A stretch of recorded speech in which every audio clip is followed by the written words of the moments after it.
Listen to a conversation between a student and a professor. Excuse me, Professor Thompson.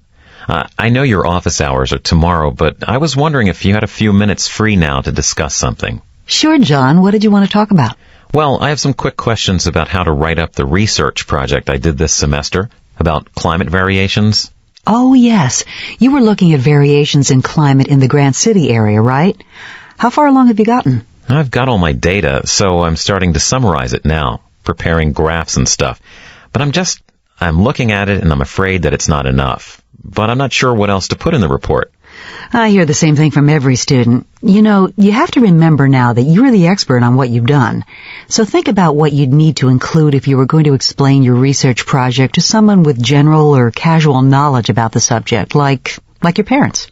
That's usually my rule of thumb. Would my parents understand this? Okay, I get it. I hope you can recognize by my saying that how much you do know about the subject. Right, I understand. I was wondering if I should also include the notes from the research journal you suggested I keep. Yes, definitely. You should use them to indicate what your evolution and thought was through time. So just set up, what was the purpose of what you were doing, to try to understand the climate variability of this area, and what you did and what your approach was. Okay, so for example, I studied meteorological records. I looked at climate charts. I used different methods for analyzing the data, like certain statistical tests, and then I discussed the results. Is that what you mean? Yes, that's right. You should include all of that. The statistical tests are especially important.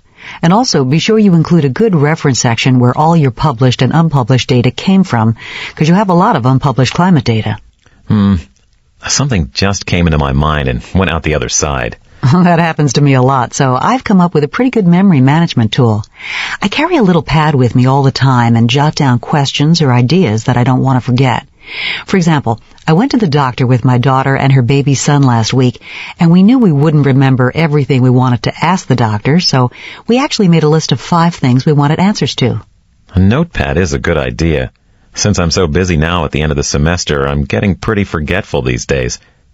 Okay, I just remembered what I was trying to say before. Good. I was hoping you'd come up with it. Yes, it ends up that I have data on more than just the immediate Grant City area, so I also included some regional data in the report. With everything else, it should be a pretty good indicator of the climate in this part of the state. Sounds good. I'd be happy to look over a draft version before you hand in the final copy if you wish. Great. I'll plan to get you a draft of the paper by next Friday. Thanks very much. Well, see ya. Okay.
Listen again to part of the conversation, then answer the question. You have to remember now that you're the expert on what you've done. So think about what you'd need to include if you were going to explain your research project to someone with general or casual knowledge about the subject, like your parents. That's usually my rule of thumb. Would my parents understand this? Okay, I get it. I hope you can recognize by my saying that how much you do know about the subject. Why does the professor say this? I hope you can recognize by my saying that how much you do know about the subject.